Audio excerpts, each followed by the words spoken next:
The Netanyahu government doesn't care about imposing a cruel apartheid regime on the Palestinian population. It dismisses the costs of both sides for defending the settlements while fighting the Palestinian freedom fighter that Israel calls terrorists.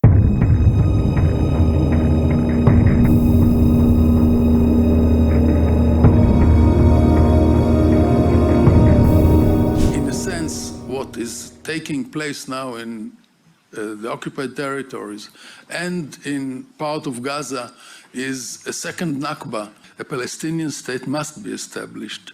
And the only way to achieve this, I think, is to apply sanctions against Israel, against the leaders who oppose it, and against the settlers.